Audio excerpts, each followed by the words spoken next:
Muy bien, pues buenas noches a todos.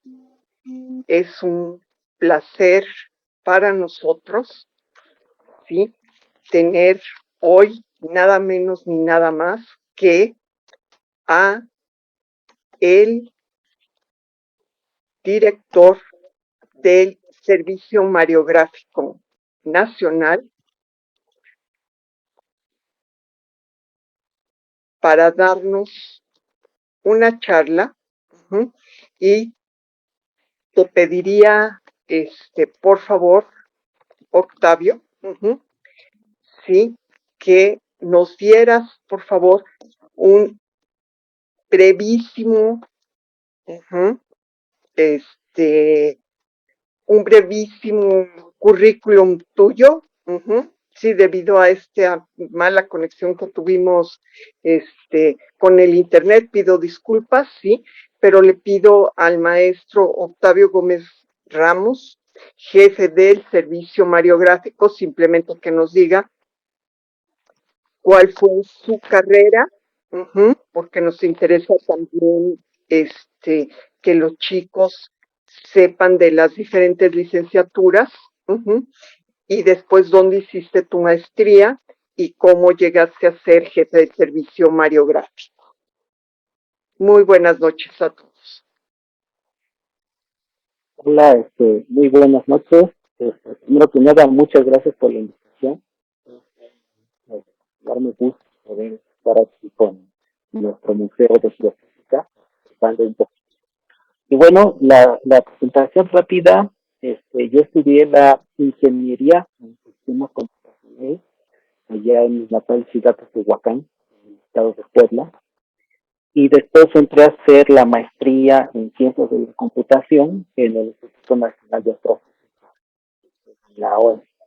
Y pues en ese punto mi carrera iba como ya a mi cómputo duro, ¿no? Pero eventual, poco después de terminar la maestría, llegué a trabajar por honorario al Centro de Ciencias de la Atmósfera, ahora el Instituto de Ciencias de la Atmósfera y Cambio Climático, y ahí conocí al doctor Jorge Zavala. Después empecé a colaborar con él en el servicio mariográfico. Primero me hice cargo de la sección de cómputo. Estuve así por 8 años, me cargo de la sección de cómputo del Servicio Mariográfico Nacional. Y cuando el doctor Zavala se fue a dirigir el Servicio Meteorológico Nacional, pues yo me quedé a cargo del Servicio Mariográfico. Entonces ya llevo un par de años con este enorme privilegio que es. Pues sí, también uno lleva ya mucho tiempo operando este servicio mariográfico y creo que pues en tu charla nos darás un amplio panorama de este importante servicio que se encuentra dentro del Instituto de Geofísica, ¿sí? Que sufrió un cambio pues muy importante en instalaciones, en crecimiento, un crecimiento muy importante, pues justamente a raíz de primero, a raíz del doctor Zavala, actual director, al cual felicitamos por ser el nuevo director del Instituto ya de Ciencias de la Atmósfera. Pues sin más, te pedimos que comiences y te damos de nuevo las gracias por haber aceptado nuestra invitación. Pues Sí, comenzamos con una nueva y maravillosa noche de museos. solo que me permitan compartir la pantalla, porque parece que está inhabilitada la función. Uh-huh.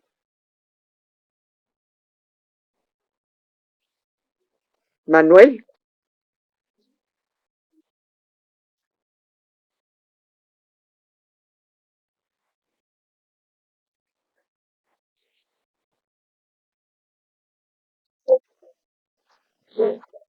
Listo.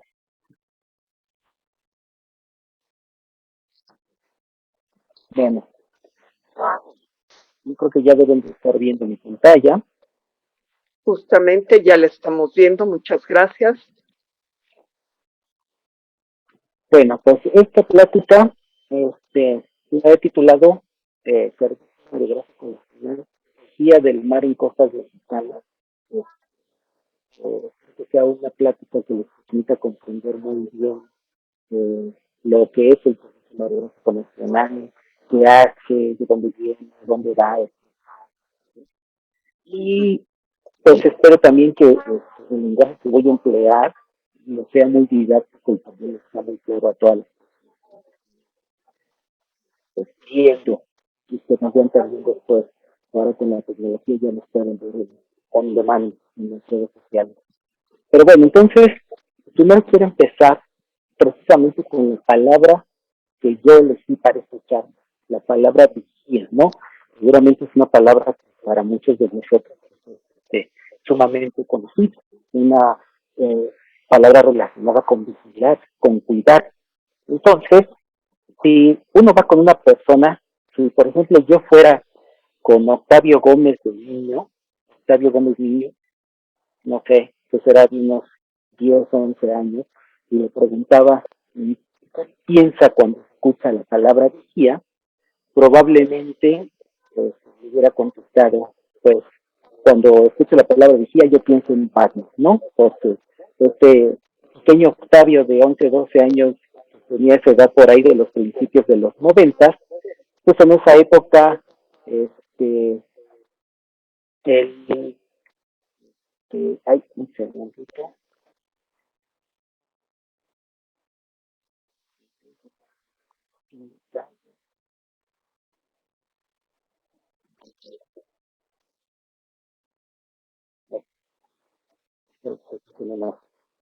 bueno, entonces, en esa época, a diferencia de lo que sucede ahora, los superhéroes de DC eran bastante más famosos que los de Marvel, no tal vez salvo el Rey. Y en esa época, pues, cuando alguien pensaba en vigía, tal vez hubiera pensado en Batman, ¿no?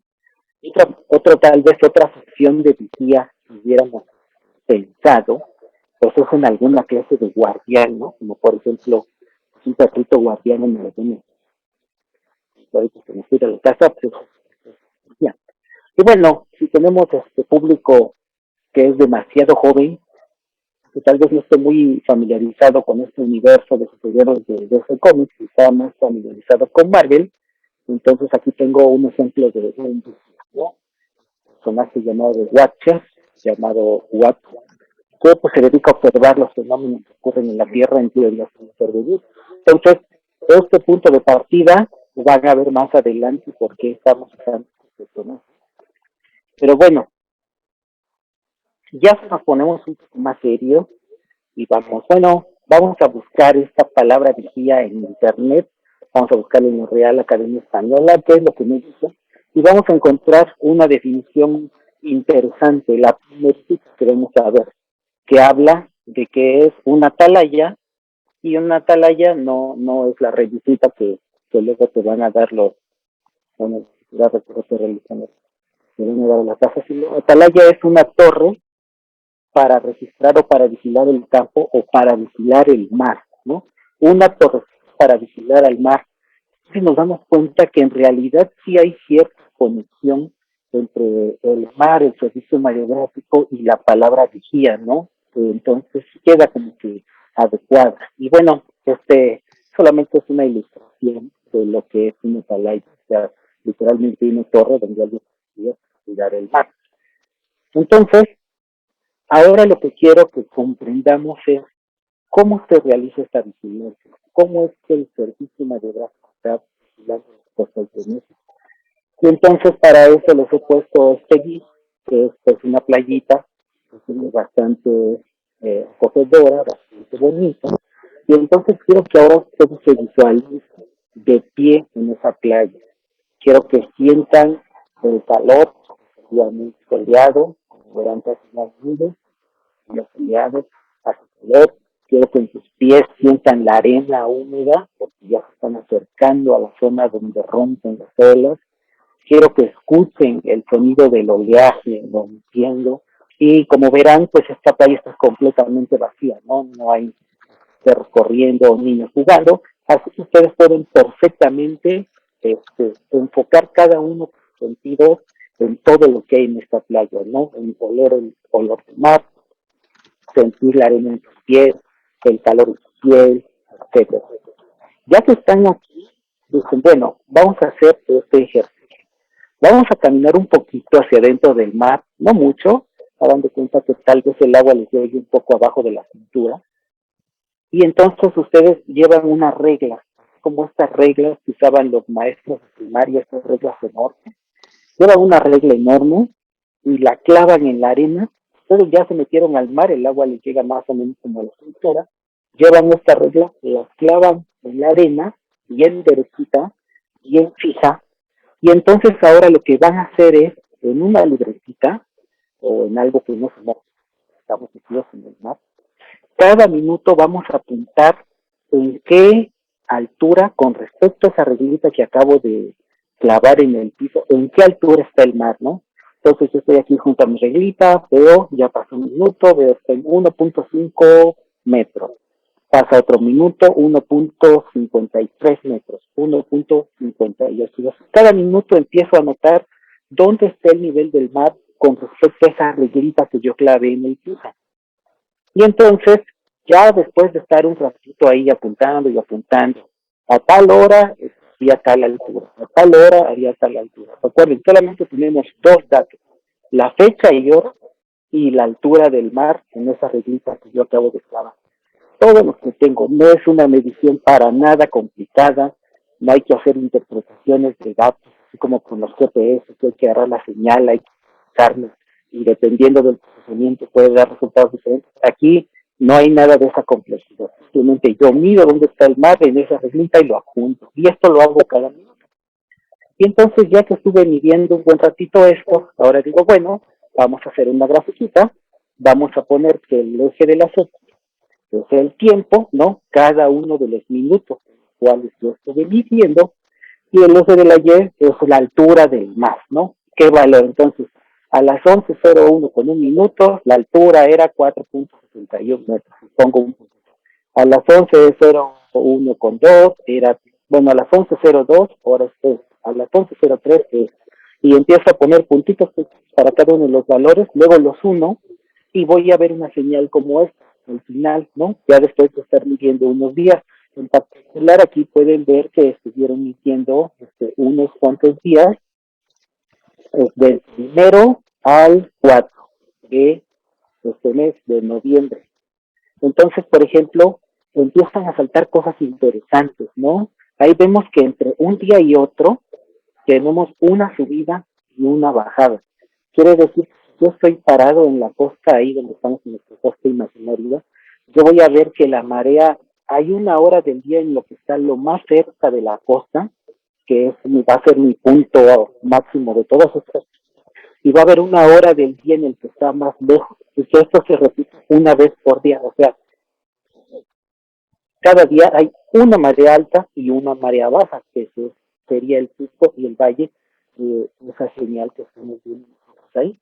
Entonces, lo que estamos haciendo nosotros es una clásica señal de monitoreo del nivel de uno, ¿no? Ya describimos más o menos cómo se hizo, es un, y bueno, esta en particular, ya les había mencionado, es Acapulco. Este es eh, el nivel del mar que hubo en Acapulco en las fechas que están ahí, del 1 al 4 de noviembre, o sea, estos son datos reales de una estación real, de un puerto que es sumamente conocido en Acapulco. Y entonces, si no hay ningún fenómeno extra, pues más o menos así nosotros vamos a ver el nivel del mar, ¿no? Luego, imagínense que esto que hice en Acapulco, ahora lo hago en muchos lugares, ¿no? En muchos lugares tengo un aparatito que hace eso, registrar la altura del mar cada minuto. Entonces, ahorita no nos importa con qué tecnología realiza ese proceso, lo único que nos importa es que ese aparatito nos entrega una fecha y una medición. Entonces, distribuyo mis aparatitos por varias zonas de la República Mexicana, los dejo midiendo un ratito y después me pongo a revisar las gráficas que generaron. Entonces me encuentro una gráfica como esta, que me la puse muy bien, muy bonita, excelente. Y luego me encuentro una gráfica que tengo acá.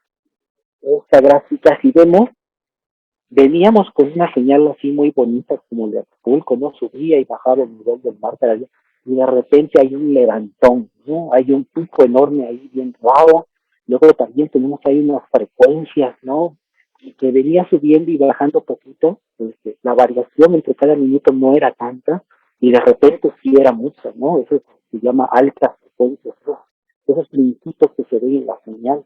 Entonces digo, vaya, en este mismo eh, en este mismo sistema de medición tan sencillito, que es apuntar a qué altura está el mar cada minuto, ahora estoy viendo otro fenómeno, ¿no? Un fenómeno que me afectó el nivel del mar y generó este levantón enorme. Y esto, si yo estuviera en la costa, pues lo que diría es que el mar se va hacia la costa. Este fenómeno se llama marea de tormenta y ocurre cuando una tormenta está soplando en dirección a la costa y hace un apilamiento de agua, ¿no?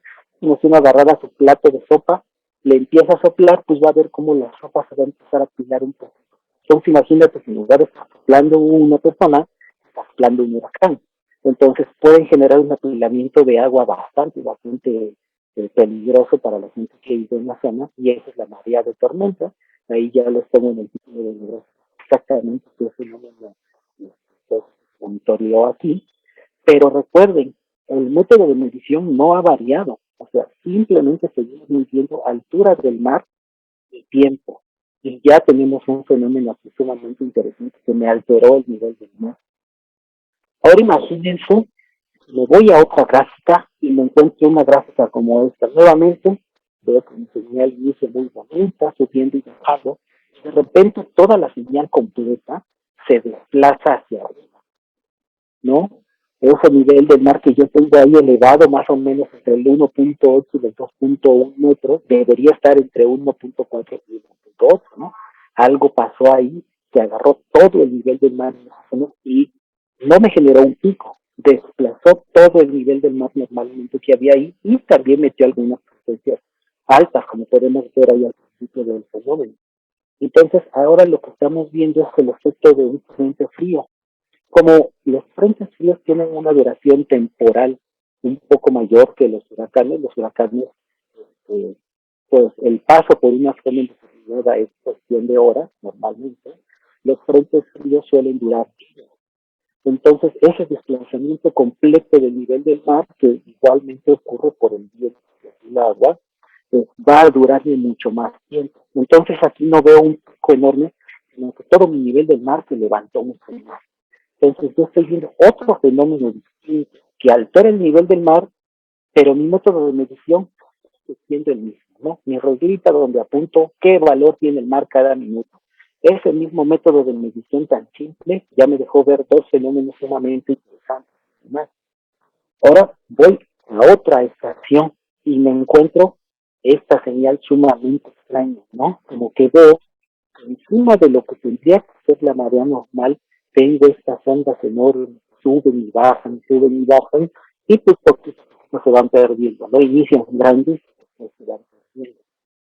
La señal que estoy viendo yo aquí es un tsunami en particular, el que ocurrió este mismo año. Todos los ejemplos que les puse son de este mismo año, o sea, para que vean que las costas de México son sumamente dinámicas. La mayoría de veces estos fenómenos no son muy intensos y por eso no afectan mucho a la población, pero ocurren constantemente año con año. Y es importante estarlos caracterizando para saber qué hacer cuando ocurre uno fuerte. Entonces, pues lo que estamos viendo aquí es la señal de un tsunami. Cada una de esas ondas enormes que vemos son ondas del tsunami. O sea, muchas veces, y tal vez por películas, tenemos la idea de que el tsunami es una ola enorme, ¿no? Que llega y barre con todo. En realidad, un tsunami es un tren de ondas, ¿no? Llega una tras otra. Es como cuando uno deja caer una piedra en un charco, no se genera una onda única, se generan varias, nada más que pues, las primeras son más fuertes y ya después va perdiendo intensidad. Con un tsunami es exactamente lo mismo. Entonces no tenemos solamente una ola, tenemos varias olas que están llegando constantemente. Y el tiempo, si se acuerdan, nuestro eje es tiempo. Yo puedo saber cuánto tiempo pasa entre una onda y otra. Eso quiere decir que estoy parado en la costa, voy a saber cuánto tiempo hay entre cada una de las ondas del tsunami. Entonces, Y todas esas cosas tan interesantes que empezamos a ver recaen en el mismo dato que hemos estado midiendo, el nivel del mar, mi reglita con tiempo y nivel del mar. Pero en esta gráfica hay oculta todavía otra cosa también interesante, es decir, yo no solo estoy viendo ahí el comportamiento del tsunami, resulta que la marea astronómica, es decir, la marea que se debe únicamente a la fuerza de gravedad de los astros, principalmente el Sol, la Luna y la misma Tierra, se puede pronosticar, ¿no? Entonces yo puedo saber cómo va a ser el nivel del mar si no hay nada que lo afecte. No hay tsunami, no hay tormenta, no hay norte, no hay nada, nada, nada. Entonces yo puedo saber más o menos cómo está el mar. Es el pronóstico de marea. Entonces a mi señal del tsunami le pongo el pronóstico atrás, que es esa línea negra, y vemos que después, justo después de que ocurrió el sismo que generó el tsunami, la señal se fue para abajo, ¿no? Que es la línea en color rojo. ¿Qué quiere decir esto?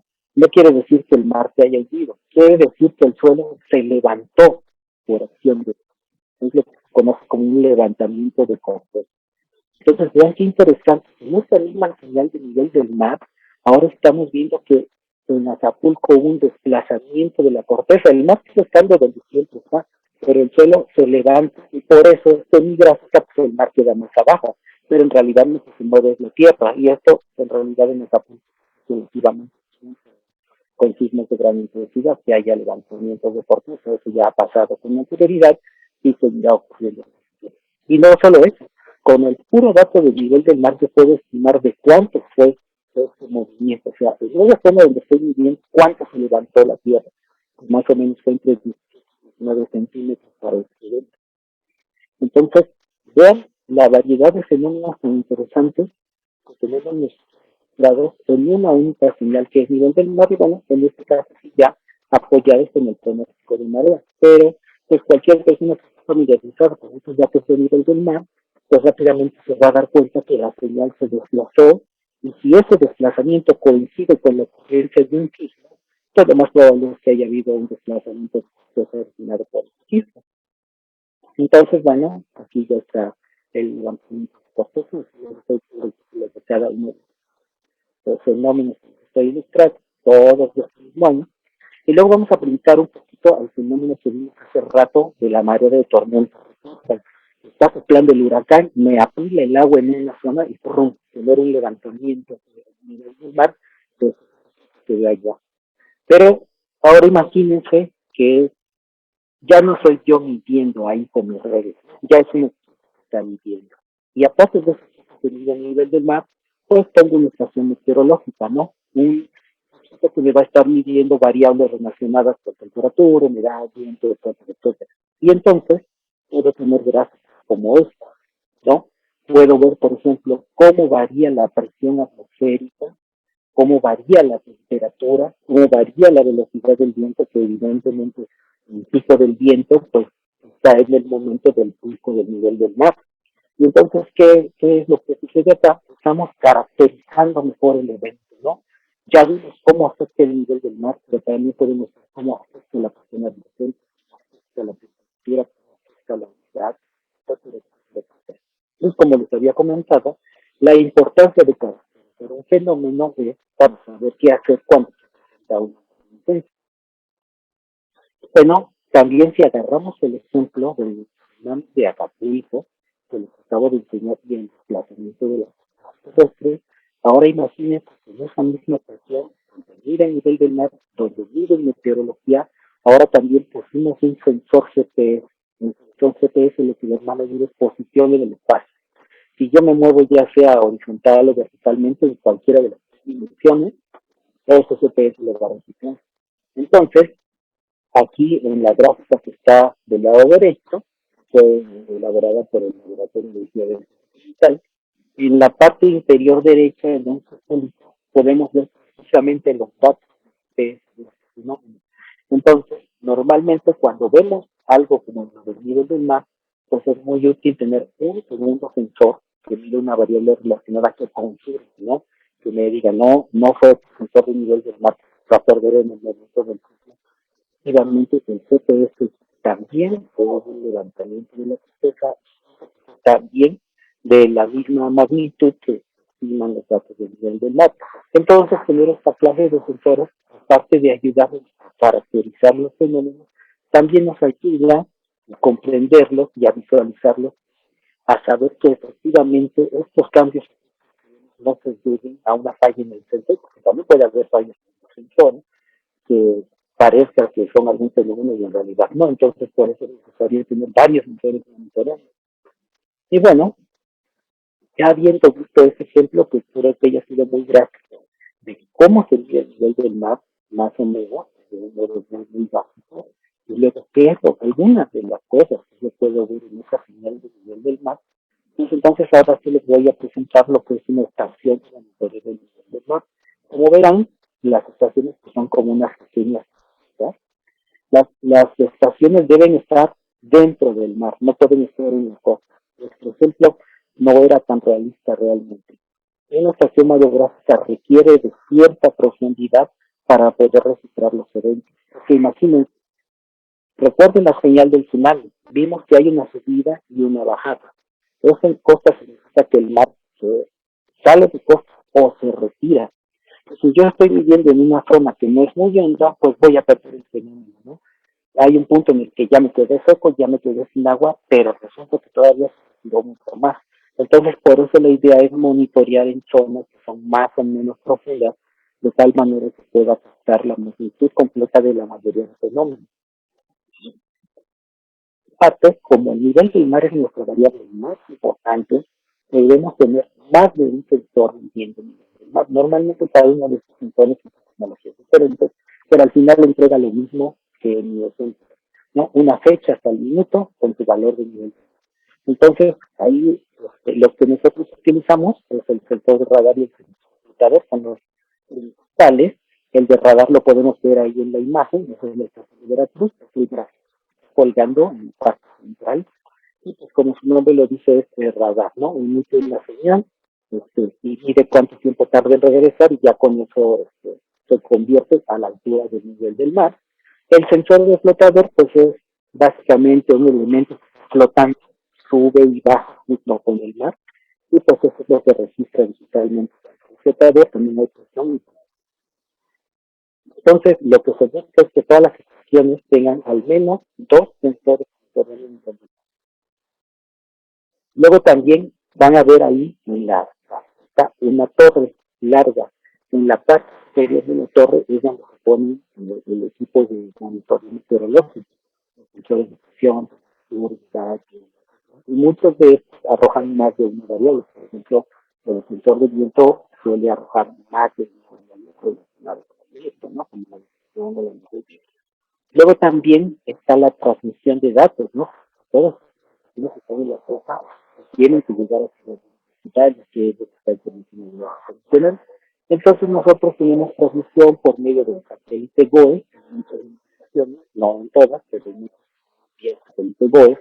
También tenemos vía internet, tenemos a veces también en las mismas zonas las pueden proporcionar los cableados, y en la imagen, si se dan cuenta, hay como una antena que parece una antena de televisión, mucho más pequeñita que la torre, y esa antena es la antena de transmisión al satélite GOES, ¿no? Tiene que ser orientada hacia donde está el satélite para poder mandarle fotos.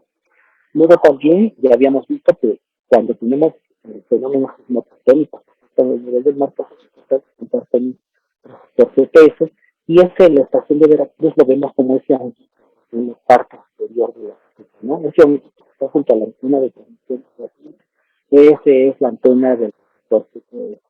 Y bueno, también cada una de nuestras estaciones está rodeada de un retrovisor.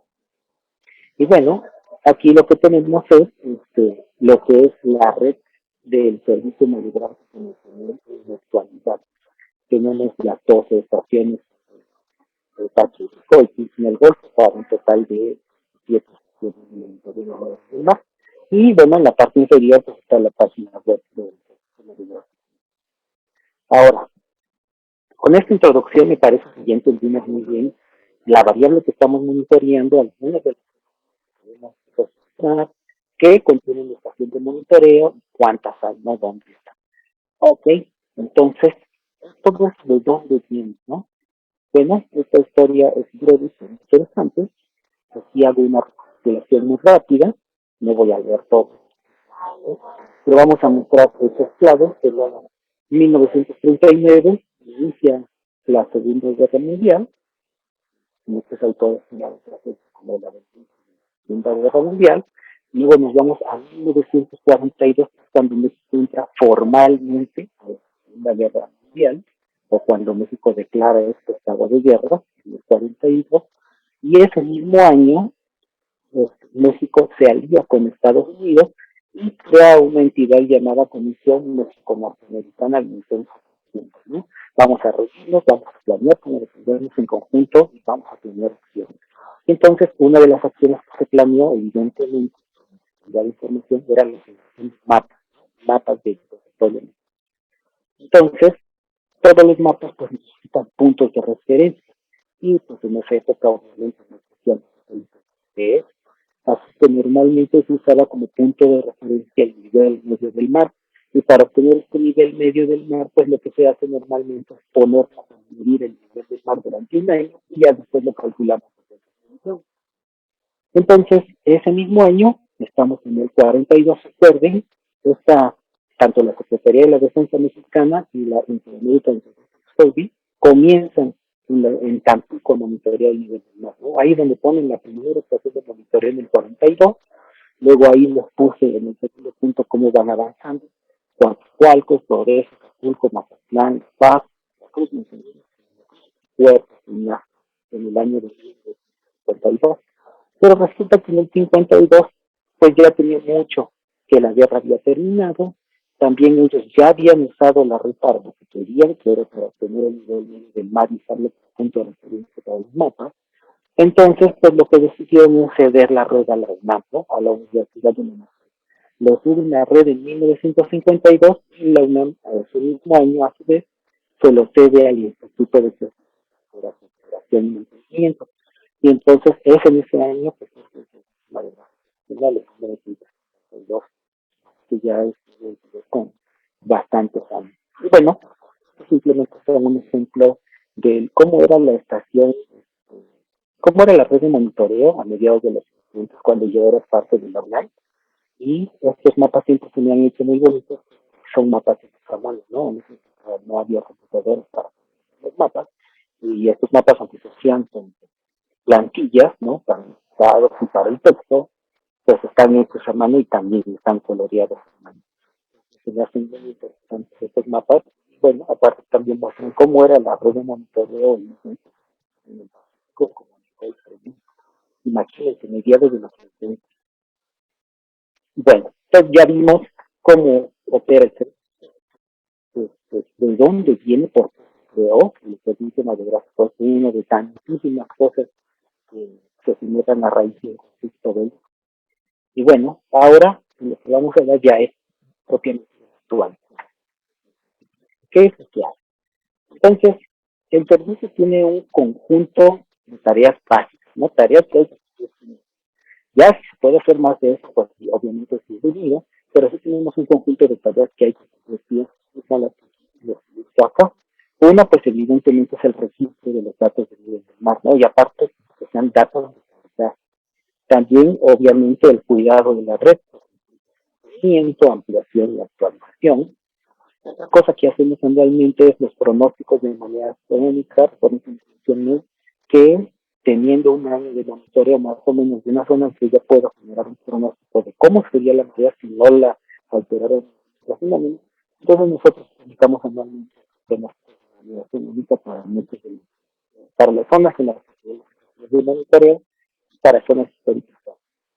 Luego también hacemos reportes de eventos. Hoy en la página que les mostré, de mediográfico.unam.mx, hay una sección que se llama reportes, y entonces ahí nosotros ponemos pequeños reportes. Entonces, cada uno de estos fenómenos que alteran el nivel del mar, tal como les acabo de enseñar. Todos los fenómenos que les enseñé ahorita, que les había mencionado que todos son de este año, todos ellos tienen un reporte asociado a ellos. Luego también pues compartimos nuestros datos de nivel del mar en tiempo casi real, es decir, prácticamente como nos llegan, los mandamos a entidades de protección civil, pero en general la información del mar biográfico, en este punto, se comparte a cualquiera que la necesite. gobierno, academia, industria y población en general. Cualquiera puede hacer una solicitud de datos y todos evidentemente son los datos previos. Luego también otra cosa que hacemos, porque si se acuerdan, les mencioné que el servicio navegador está funcionando desde 1952. En esa época pues no existían dispositivos, todo el registro se realizaba en papel. Entonces, toda esa información, hay una parte que ya se digitalizó, pero hay otra que no está. Entonces, toda esa valiosa información de nivel del mundo en papel tiene que digitalizar poco a poco. Entonces, otra necesidad, recuperar esa información histórica. Finalmente, obviamente, por parte de la Universidad de la Nación, también debemos contribuir en lo que es educación y divulgación de la ciencia de nivel. Entonces, lo general, seguramente los que estaban familiarizados con Ciudad Universitaria lo reconocen.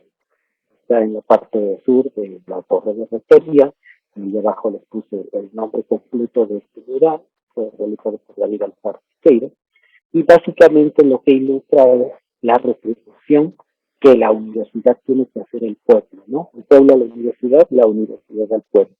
Esa retribución mutua que debemos tener. Y entonces eso es algo interesante, no solo del servicio madera, sino en general de los servicios. Seguramente utilizan al servicio tecnológico nacional, pero hay más, aparte del madera, hacemos más servicios. Y todos tenemos esta característica de que hacemos una retribución directa de la sociedad. Que muchas veces en los UNAM vamos a encontrar entidades sumamente especializadas, como los laboratorios, que normalmente atienden ya sea población académica o a industrias altamente especializadas, pero los servicios logísticos atienden a toda la población, buscan atender a toda la población. Entonces, esto que les pongo acá es simplemente un listado de lo que consideramos es la retribución del sistema de a la sociedad, los datos que ya les había mencionado, los pronósticos, los planos de marea, básicamente son estas máximas que yo encuentro durante los reportes de nivelación, datos GPS, las solicitudes que tienen acceso. Entonces, el servicio hidrográfico tiene una componente de retribución directa a la sociedad y una ilustración muy rápida es tengo acá, que son solicitudes de datos, ¿no? Lo que les pongo es, como quién está pidiendo datos, ahí van a ver que la mayoría son entidades académicas, y luego en moneditas, ¿para qué están pidiendo los datos? Y entonces, pues ahí van a ver la cantidad enorme de aplicaciones que pueden generar a partir de este nivel. Y bueno, también habíamos mencionado los platos de relación. Ahorita pues estamos en confinamiento desde marzo de 2020, pues todas las actividades sociales están. Pero bueno, seguimos tratando de participar mucho en pláticas virtuales como esta, y eventualmente cuando se retomen las presenciales, lo interesante es que cuando nos visiten, y es uno de los fotos que les pongo ahí, pues les ponemos muchos aparatos en la mesa, de tal modo que no solo escuchen las explicaciones, sino también vean, puedan jugar un poco con ellos, ¿no? Conozcan cómo era uno de estos maniobras, entraban en papel, cómo funcionaban, funcionan los actuales. Siento que eso ha sido muy didáctico para nosotros. Entonces, bueno, esperemos que eventualmente el próximo año pueda retomar esto. Es gratificante para todos los incidentes. Y bueno, si se han dado, recuerdan que hace rato les hablé de este personaje, ¿no? Watcher, un personaje de Marvel Comics. Probablemente muchos los llegaron a Watcher. Pero bueno, se supone que este personaje de Watcher tiene que observar lo que sucede en la Tierra, pero no debe intervenir. Si se dan cuenta, muchas de las cosas que les acabo de mostrar ahorita, yo les llamo modo de watcher, ¿no? Estamos reportando lo que pasa, reportando el resultado del monitoreo, pero pues, no hay mucha intervención. Entonces, ¿cómo es que pasamos a que el servicio de navegación pasa de lo que se llama el modo de watcher, modo vigilante, a un modo donde interviene? Y bueno, para los que conozcan los cómics sabrán que el watcher, aunque tiene prohibido intervenir, en realidad sí es el. Entonces, el tráfico es igual, ¿no? También interviene, no solo que nos afecta para el más. Y En particular, ahorita les voy a hablar sobre la ciudad, ¿no? Lo que es, cómo estamos teniendo el tema de ciudad. Y bueno, supongo que para la mayoría de los claro por los tsunamis deben ser inteligentes, ¿no? Está rodeado por dos lados. Ahí puse la longitud, 17 de las 32 entidades del territorio del mar, 15.8% de la población del municipio costero, que tal vez ustedes dirán, bueno, aquí 15.8% es la gran cosa, punto sí, pero si sacan el 15% de los casi 50 millones de personas que habitamos en este país, entonces la cantidad de gente es bastante. Y luego, bueno, tenemos que una característica de muchas de estas zonas que tienen un alto grado de marginación y eso puede llevarnos a ser más vulnerables. Entonces, bueno, ya vimos que evidentemente es un tema que nos debe interesar.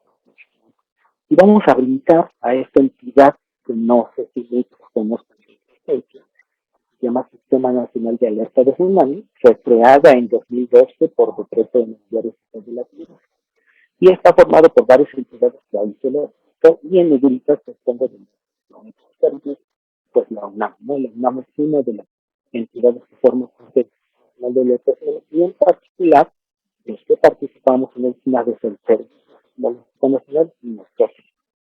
Y esta agrupación, el SINAP, que ya vimos ahí todas las entidades que pues tenemos a la Secretaría de Marina, evidentemente, Comunicación y Transporte, Secretaría de Gobernación, al CITES, muy importante. Esta entidad está conformada en 4 grupos de trabajo, ¿no? Primero es el de monitoreo y inspección, el segundo de evaluación de riesgos, el tercero de alerta de comunicaciones y el cuarto, estrategias de difusión, reparación y recuperación. Entonces, nosotros, los fundadores de esta entidad, del CHAT, coordinamos el grupo de trabajo 1 y participamos en el 2003. Quiere decir que nosotros coordinamos dentro del SINAP lo que es la red de monitoreo del Servicio de la Nacional y las redes de monitoreo del nivel del mar de México. 4 grandes redes de México. Parte de la nuestra está la de la Secretaría de Marina, la de y la de la de Transporte. Entonces, ahí nos toca colaborar en esta parte coordinando nuestro de trabajo. Y bueno, además del Sistema Nacional de Alerta de Tsunami, tenemos dentro del SINAP una entidad que es el brazo operativo, que es el Centro de Alerta de Tsunami. Es muy importante, la única instancia facultada para la emisión de alertamientos nacionales, la única.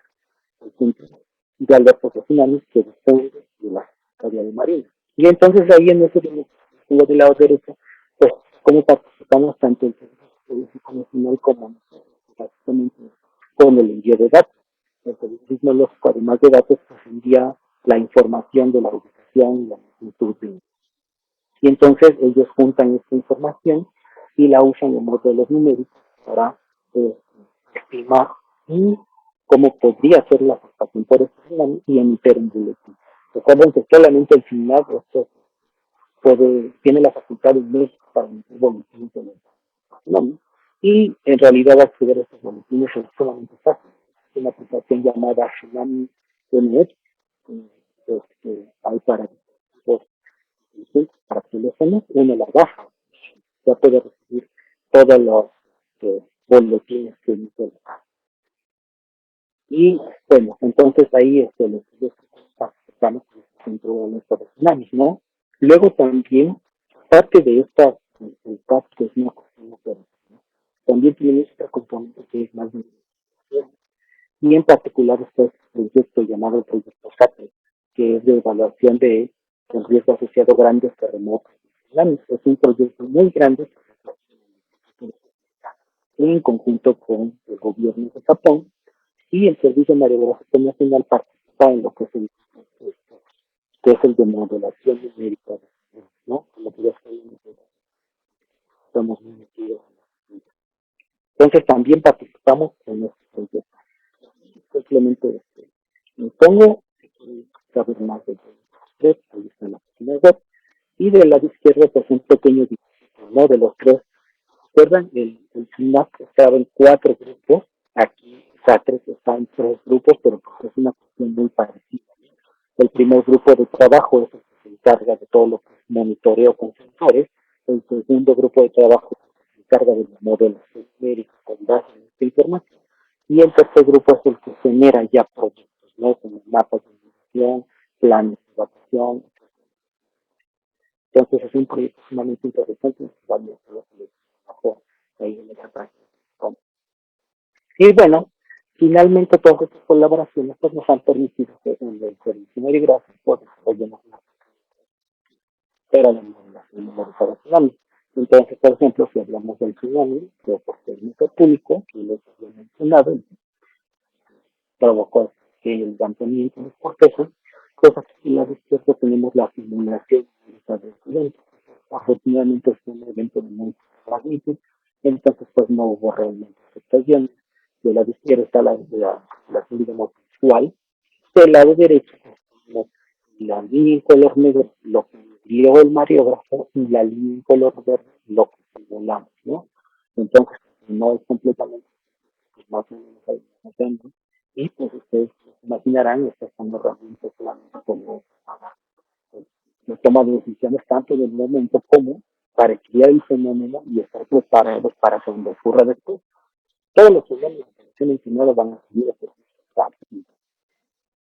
Y bueno, finalmente, ahora para cerrar, este, parte de esto hemos tratado de generar un poco de divulgación acerca del tema. Entonces, por ejemplo, este año impartimos un curso de 22 horas de duración de Nuclear América, de tsunamis a personal de la Secretaría de Marina, del CNT, del Ministerio de Transporte y del Instituto de Tecnología, ¿no? Un curso eh, bastante bueno que yo tengo la idea de que a partir de este año empezarlo a abrir a estudiantes, ¿no? Ya no solo a mal especializados. También estamos preparando junto con Estudios por la Paz de la Estrategia Nacional para la Prevención de Adicciones un curso de prevención ante la amenaza por el riesgo de tsunami. Curso, la idea es que se dé en marzo del año próximo, y es mucho de divulgación, no tanto de psicología, más como entender el fenómeno, por qué pasa y qué puedo hacer yo ante esta amenaza, ¿no? Para estar preparado. Y también otra cosa que estamos viendo que puede dar es precisamente con el lugar donde se encuentra un centro de cultura digital. O sea, esto que ven acá atrás no es un fondo virtual, es un fondo real. Es cultura digital, se llama. Entonces la idea de que con el laboratorio de juegos de este centro de cultura se desarrolle un juego de video o un juego de mesa referente a estrategias de prevención ante la, ¿no? Que es información de los planes, darla o generarla en diversos formatos, formatos ¿no? En los formatos que sean necesarios para llevarlos a la producción. Bueno, y aparte de eso, también tenemos algunas colaboraciones internacionales. Una es con las comisiones intergubernamental, que lo que se busca ahí es pues, tener datos del nivel del mar de todo el mundo, básicamente. Entonces, las personas ahí, ellos nos permiten también diferentes políticas para enviar los datos. Entonces, ahora sí, nosotros nos el dato. Eh, También representamos al Instituto de Estadística en el Comité Mexicano para el Diseño de las Naciones Unidas y las Estrategias Oceánicas. En particular, hay un conjunto de trabajo ahí y nosotros participamos en dos, que son un océano seguro y un océano predecible, precisamente por las capacidades que hemos desarrollado. Y bueno, eh, otra de las cosas que hemos estado trabajando un poco es un tema que cada vez definitivamente se va a realizar y que es sumamente importante, es el tema del cambio climático. Nosotros ahorita, con esta pandemia que estamos atravesando, pues ya nos hemos dado cuenta de nuestra situación. Entonces, hagan de cuenta que el cambio climático es igual a la gente igual que la pandemia, solo por un periodo de tiempo mucho más prolongado. Aquí la pandemia la estamos viendo en años, el periodo climático como un tiempo mucho más prolongado, pues a veces somos menos conscientes, ¿no? Sí, le propongo el ejemplo de que cuando ocurre, por ejemplo, un terremoto, entonces el periodo cuando ocurre el fenómeno es muy corto, ¿no? Entonces es muy claro ver las afectaciones, el daño, el pérdida, ¿no? Un fenómeno que está reflejado en un periodo corto. Luego tenemos estos fenómenos que es un periodo más largo, que es la pandemia, ¿no? Digamos para un par de años. Y entonces vemos cómo las afectaciones están distribuyendo a lo largo de todo ese periodo de tiempo. Entonces ya es un poco menos claro verlo. Aún se pueden ver claramente, pero no tan claro como cuando ocurren eventos inmediatos, las consecuencias, pues las consecuencias ya no son tan inmediatas. Y luego con el cambio climático, pues es un periodo de tiempo todavía más amplio, es todavía menos claro las consecuencias que hay. Y no solo para las personas, sino para cualquiera. Entonces, por eso, nosotros, una de las cosas que estamos trabajando, ahí con Rico López, que es de la Administración Climática, estamos realizando un estudio donde usamos estos mismos datos a nivel del mar, o sea, no hemos salido de nuestra datos del mar y tiempo, pero ahora imagínense que hacen eso durante muchos años, muchos años. Y entonces ya que tienen muchos años de medicina, podemos aprender para dónde va el nivel del mar. Está subiendo, está bajando, y cuánto está subiendo, cuánto está bajando. Ya se un estudio que se publicó en 2010 por el doctor José Validalgo, donde se realizó este cálculo de tendencias para históricas. Entonces, la idea que tenemos nosotros es actualizar ese estudio, es decir, agregarle los datos que se han generado posterior a lo que tiene reportado ahí. Ahí se ha reportado desde el inicio de los 50 al inicio de los 90. Entonces, ampliar el periodo de tiempo y también sí pudo recuperar algo de datos históricos que están bien agregados, ¿no? Para eso. Es un estudio sumamente importante. Ha sido complicado llevarlo porque tratar con datos, con series de tiempo de datos es complejo porque las series tienen errores. Entonces, tratar de detectarlos las series. Pero bueno, no es otra de las cosas. Y finalmente, si es verdad, Mario es concebido en el 52, que para el 2022 habrá cumplido 70 años de funcionamiento y entonces, pues evidentemente, y estamos preparando pues, eventos académicos para celebrar 70 años de Mario y pues realmente ustedes estuvieron acompañados ahora sobre celebrar.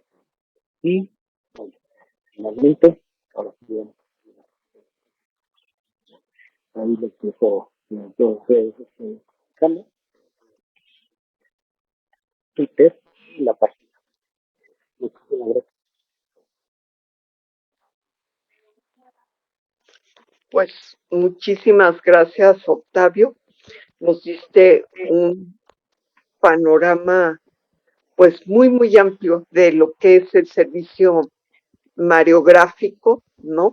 Todas las posibles aplicaciones que puede tener. ¿No? Y teníamos una pregunta, uh-huh, este,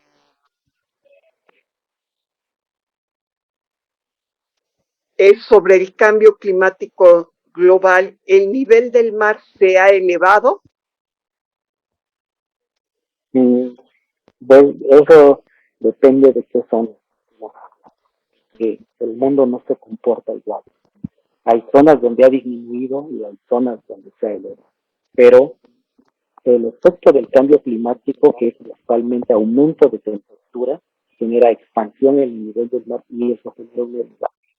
Entonces, digamos que lo normal es que haya una elevación. Pero hay zonas por sus características y por ejemplo, Acapulco, donde no no hay una elevación, hay un descenso. Pero bueno, hay una situación social porque constantemente los sismos se están levantando. Y así hay otras zonas, como por ejemplo, zonas donde el hielo de permafrost se derrite, los glaciares que están en tierra se derriten, esa agua pasa al mar, entonces eso es consecuencia del cambio climático, pero esa agua se debe de muchas partes del mar. Entonces, depende mucho de la zona en la que estés. Y en México en particular, en la gran mayoría, es hilera. Muy bien, pues bien. Andrés Sufier nos pregunta, ¿hay variaciones isostáticas de la corteza terrestre, en particular en Yucatán? Pues en realidad en Yucatán nosotros no tenemos este registro, pero eso no quiere decir que no las haya, nada más nosotros no tenemos, Registro. porque como los sensores GPS son sumamente pesados, entonces se han ido colocando, digamos, en y por ejemplo, mensajes mexicanos de particular importancia, y lo que es el Mar Caribe y el Golfo de México, como la incidencia de tsunamis es mucho menor, mucho menor, pues ahí no se le da tanta autoridad. Entonces, ahí sí no sabría decir, pero no quiere. También nos preguntan que si en Jalisco se ha registrado elevación del nivel del mar. En el estado de Jalisco, tiene una estación, mal no recuerdo, la tendencia sí es aumento. No sé exactamente el valor, habría que consultar, ya sea la de 2010 o los cálculos que hemos hecho ahora, que no antes de explicarlo, ya están avanzados para saber más o menos la tasa de levantamiento. Pero sí, la tendencia, la puesta de Jalisco es a la alza. Muy bien. Pues ahora es una pregunta de mi parte. Tú hablabas de una aplicación. Uh-huh. ¿Tienes algún estimado de cuándo saldría esa aplicación para tsunamis y nivel? Pues la aplicación, la de Tsunami MX ya está. Esa ya existe. Y esa es Uh-huh. únicamente para los boletines. O sea, lo único que hace esa aplicación es recibir los boletines del centro de alerta de tsunami. Que tiene un pequeño mapita ahí donde tiene un puntito donde se le ve.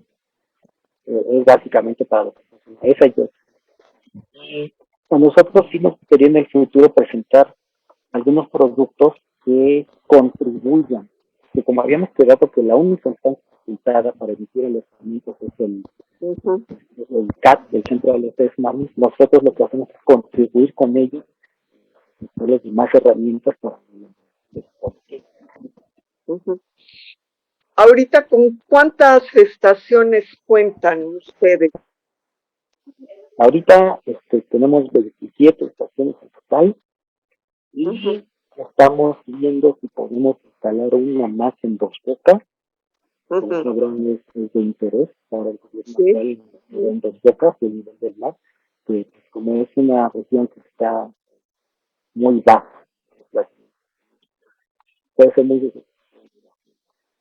Una es en Dos Bocas y la otra se ha complicado por temas burocráticos.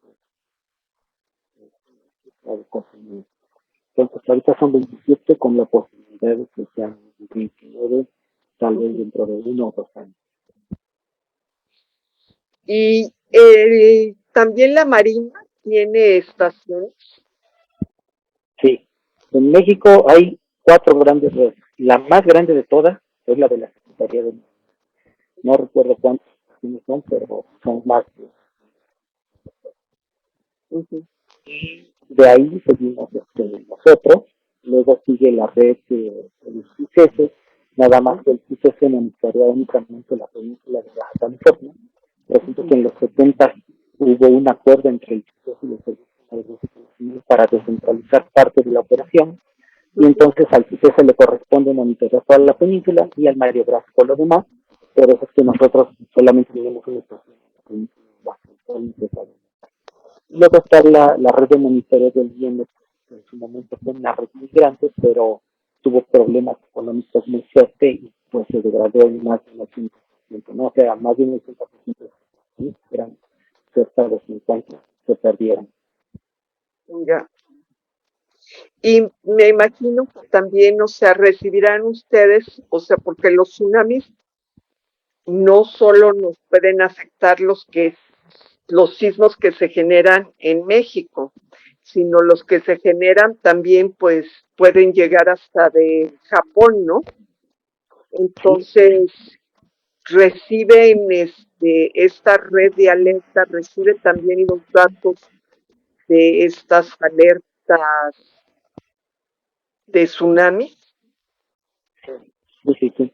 Y tienes toda la razón, es sumamente importante porque las costas de México no solo son afectadas por tsunamis locales, sino también por tsunamis remotos. Y el ejemplo de Japón es muy, muy bueno porque en los últimos años, tanto de Japón como de Chile, han sido los tsunamis que más han afectado a México. Y pese a que, digamos, la onda de tsunami tarda bastantes horas, incluso días en llegar, pues llega con una buena intensidad a la costa de México.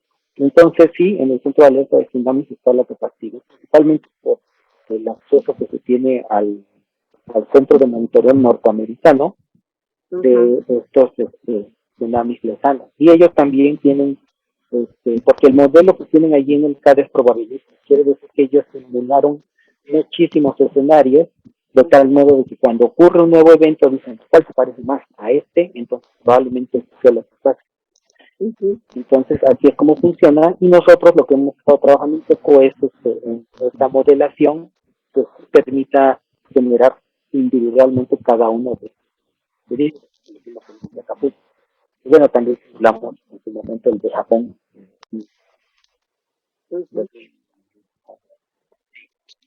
Pero sí, es sumamente importante porque no puede ser afectado tanto por tsunamis locales como por tsunamis locales.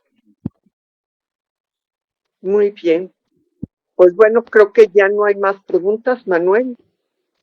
Hay una pregunta de Roberto Macas, está relacionada con una pregunta anterior. Eh, Dice, en especial en Jalisco, ¿ha registrado elevación del nivel del mar? ¿Y Sí, en cuántos centímetros?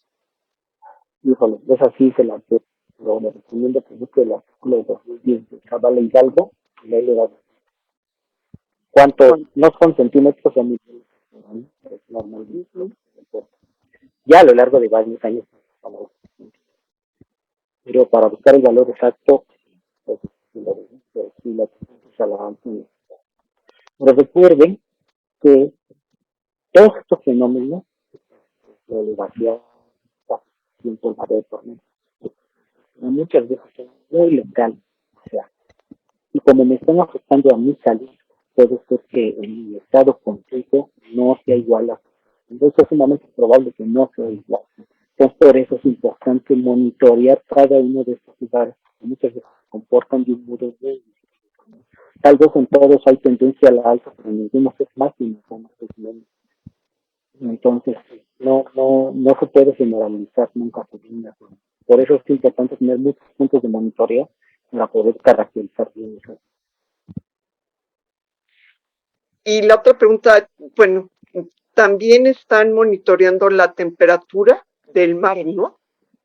¿O no? No, es temperatura atmosférica. Atmosférica. Ok. Ajá, digamos, el viejo servicio hidrográfico al principio, lo que Ujú, monitoreaba era el nivel del mar, salinidad, que se hacía manualmente, o sea, una persona iba cada hora, echaba el flota y se anotaba y también metía un termómetro al mar y anotaba la temperatura del mar.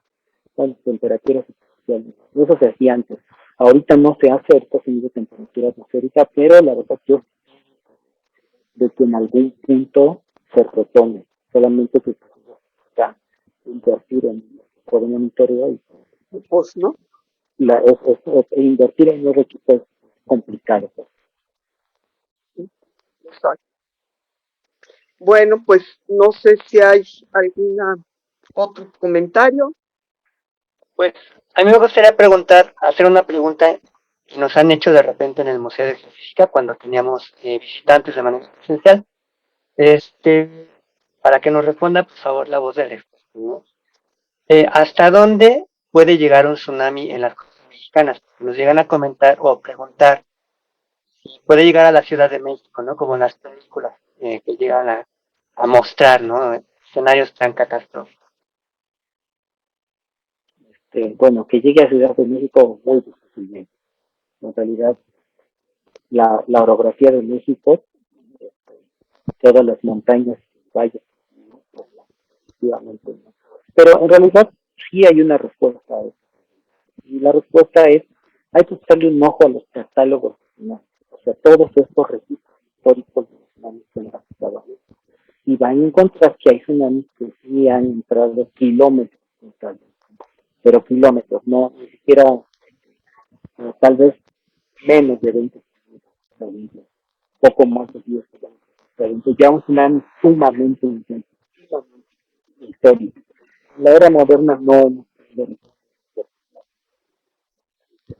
pero pues si uno se echa un catálogo, pues ahí te da una idea de lo que va a pasar. Y pues probablemente pueda pasar.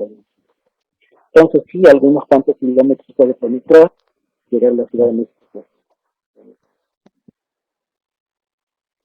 Muchas gracias. Pues creo que ahora sí ya es la última, ya era la última pregunta. Ujú.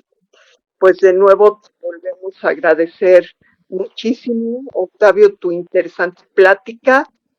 Me encantó también, o sea, cómo nos explicaste desde otro enfoque hablar acerca del servicio. Ujú, sí. Pues bueno, esta notable marca de lo que es un servicio, ¿no? Que somos, o sea, que es un servicio a la nación, que los datos son abiertos para todas las entidades con interés en estudiarlos. También, pues, los grandes esfuerzos que se están haciendo en la UNAM en general para recuperar toda esta información histórica y ponerla en bases de datos disponibles también para su estudio consciente. Entonces, pues, te damos de nuevo las gracias, te felicito por el gran trabajo que están haciendo el servicio y pues, esperamos que muy pronto pues nos hagas el favor también de ir al museo y darnos una charla en vivo en el Museo de Geofísica. Y pues a todo el público que nos visita les recordamos que esta plática quedará cargada, la pueden consultar más tarde o volverla a ver si algo les quedó de interés, como también pueden escribir comentarios, nosotros se los pasaríamos a el maestro Octavio Gómez para alguna pregunta que quedase para responder, nosotros te la haríamos llegar. Y de nuevo, pues felicidades a todos. Estamos celebrando justamente también en en esta transmisión. Estamos celebrando los 20 años de este programa de Noches de Museos. Así que, pues seguramente el próximo año haremos algo también para celebrar los 70 años del Servicio Mariográfico Nacional.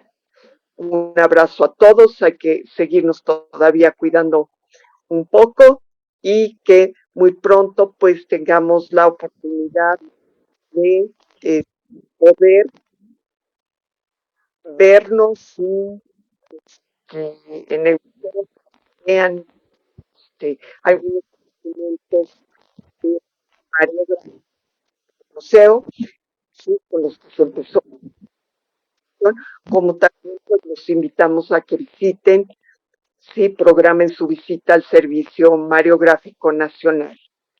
Bueno, pues sin más, muy buenas noches. Manuel, si quieres decir algo más. Ok, bueno, pues por último, agradecer a todos los presentes y recordar que esta es nuestra última transmisión de la Noche de Museos, pero los esperamos el siguiente año. Noviembre, vamos, presentes. Entonces, pues, estén atentos para cuando transmitamos nuevamente, ¿no? Nosotros avisamos oportunamente. Pues muy bien, pues entonces en enero esperamos vernos en nuestra siguiente transmisión de Noche de Museos y también los invitamos a que vean pues todo nuestro material gráfico, nuestros videos que estamos generando en nuestra página de Facebook con efemérides o historias también de geofísicos o estudiosos de ciencias de la Tierra. Muchísimas gracias y muy buenas noches a todos. Muchas gracias y muy buenas noches.